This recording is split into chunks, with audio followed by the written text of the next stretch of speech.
Define or find your market niche, the one to which your business will be dedicated to. May seem pointless or even obvious. Here I will show you why this is important and how to find it in 5 simple steps without major stress.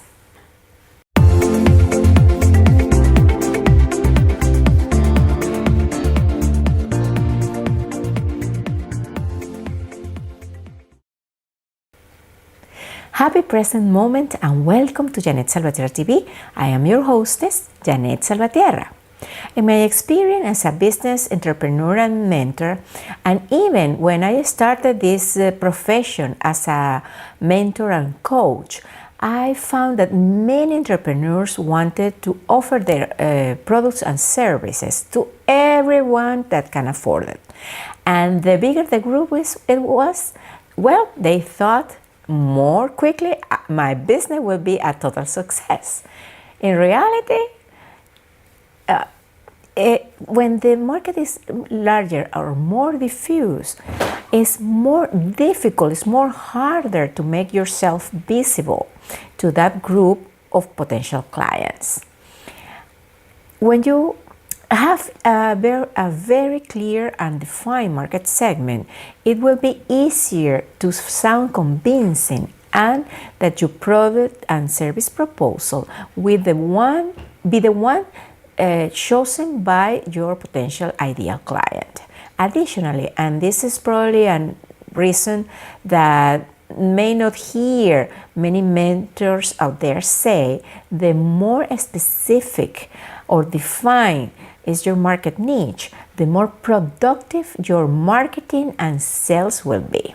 In other words, you will not need to invest so much money, time, and personal effort in getting your message across, because simply you will be going to repeat the benefits and the use of your products or services to various groups of people into that market or that belong to that market niche or target market. But how can I find that market niche? I want to change the world, Jeanette. My product is the best and I know I can sell it to everyone on the planet. Okay?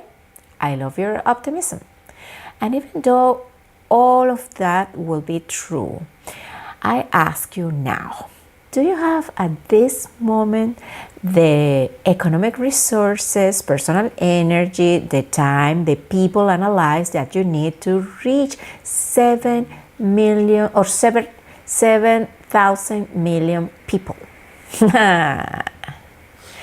Unless you own the fortunes of Jeff Bezos and the Sultan of Brunei, the battalion of employees that Microsoft and Apple Computers has, or the market recognition of Netflix or Coca-Cola, as we say in Venezuela, locate yourself, my friend.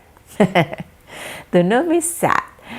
All those companies started like you do now, with a huge goal and step by step, slow, despacito, despacito, they ate the world.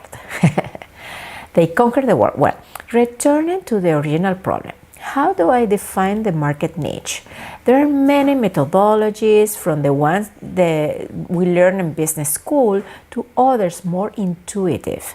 And as a mentor that always integrates or harmonize rationality with emotionality and intuition, I'm going to share with you a method that precisely combines harmonically business criteria with your own wishes and intuitions.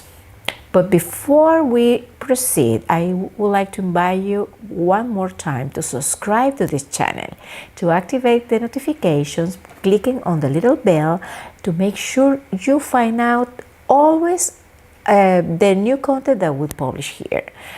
This content is created to support you to achieve your goals of happiness and success personally and professionally. And of course, comment, share your doubts, your suggestions, give us a like or share with other people that may be interested in this kind of content. Okay, 5 steps to define or identify your market segment or niche. Number 1, have a clear problem and goal. To define your ideal market or niche, you need to first identify a problem you want to solve. And if you already solved this problem for yourself, even better. But also, other people must have a similar problem. It helps a lot to imagine a person, hypothetically or real or a mixture of both, that has a need or pain that you can solve with the product or service that you offer. A problem such as offer a healthy dessert to your family or friends, have a place to beautify and relax herself, learn or educate themselves in about mental health. Those are 3 kinds of examples of problems you may choose to work with. Once the problem is identified, now you are going to define your goals in this endeavor.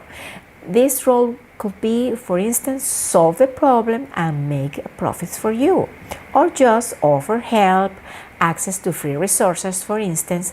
And in the first case, the objective of your venture is solve the problem for a group of people and make a profit, and that is equivalent to create a company or any form of organization for profit.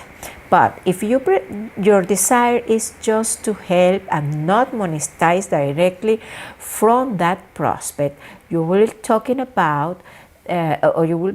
that your goal is create a non-profit organization. Both objectives are totally valid and possible. And to go deeper into this definition of the general objective, please answer first: do I need the income from this venture for my livelihood or the one of my family? Do I have other forms of income that allows me dedicate my time and effort to this non-profit or philanthropic endeavor? With these last 2 questions, you will be defining your general objective with this entrepreneurship that solves this market problem. Number 2, clarify the financial foundations of your entrepreneurship. By this I mean, if your venture will be for profit, you should identify, at least in general, what financial resources do you have or you will need, and what is your goal, your general goal for sales or for profits for a specific period, let's say 1 year to 3 years.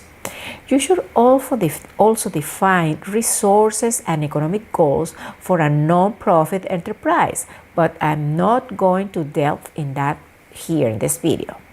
Assuming that we are talking about business, how much is your sales goal in this entrepreneurship? What are the prices? What is the production volume? The cost or other financial details of the market in which you want to enter? Let's say you are in the business of making sportswear.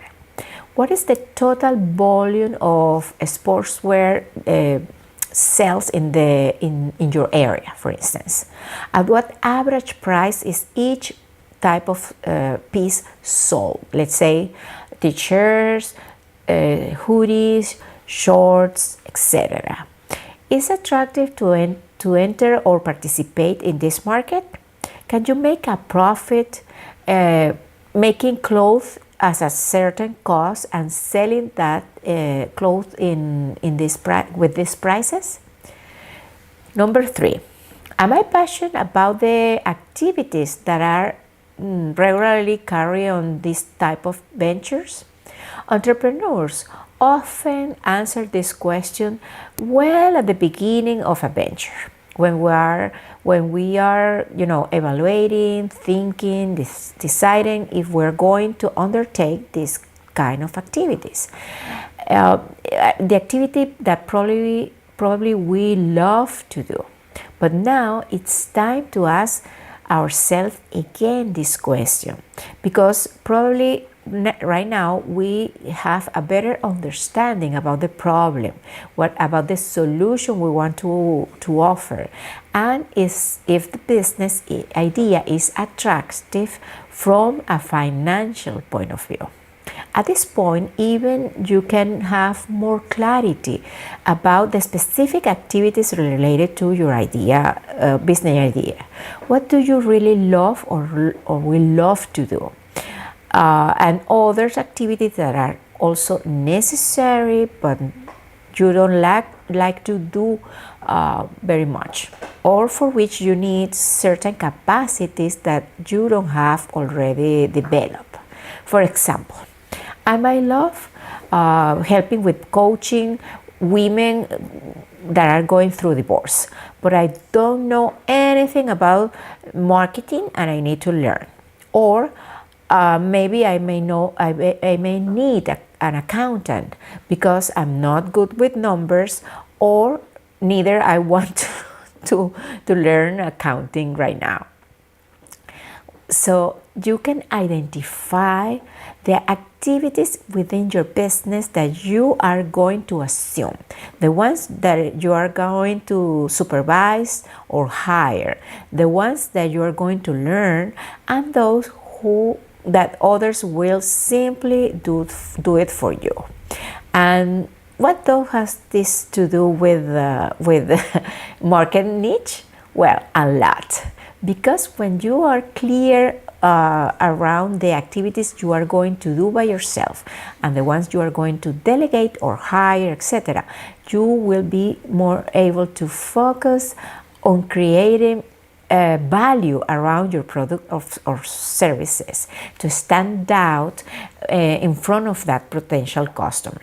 You can be more effective in understanding their needs and translating those needs into the actions their company must undertake to satisfy those customers. Number 4, delve into the characteristics of your ideal client. Now, finally, you are going to select your market niche. A group of people with the ideal characteristics for your solution to be a success in solving the problem they have for them. It is not the same, for example, offer a healthy dessert for your friends and family if this family has diabetic members, or they have a lot of small children, or the family has a limited budget. It's not the same the need of for a place to relax and beautify yourself if you are an executive woman or a person of a third age, or if you are a man. Defining the niche comprise identifying the characteristics of your ideal client that are specific and descriptive, and at the same time common enough so there are many people in that group. And your business, of course, can grow as long as they expand operations through that group. Don't worry if at first you may think that your niche is too small or too difficult to satisfy. In general, female entrepreneurs begin to identify rather a very large and diverse market. My recommendation is start thinking big and acting small. Define a very clear and specific niche. And 5, validate your decision with your intuition.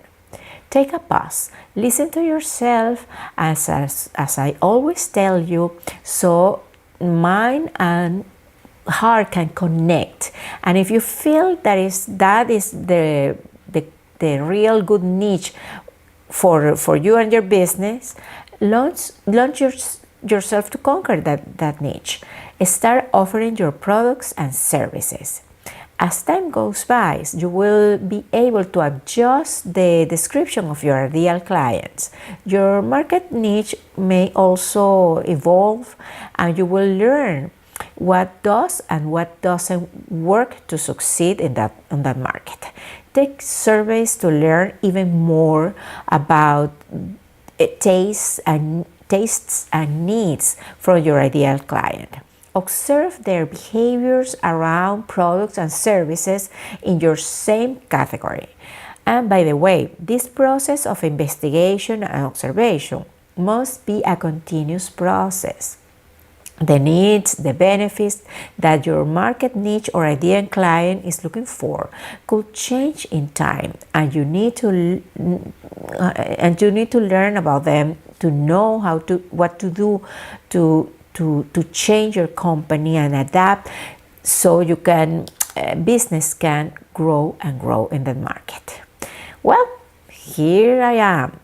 Here we have the reasons why it's important to identify a market niche or ideal client, and the 5 steps to select that market niche or ideal client.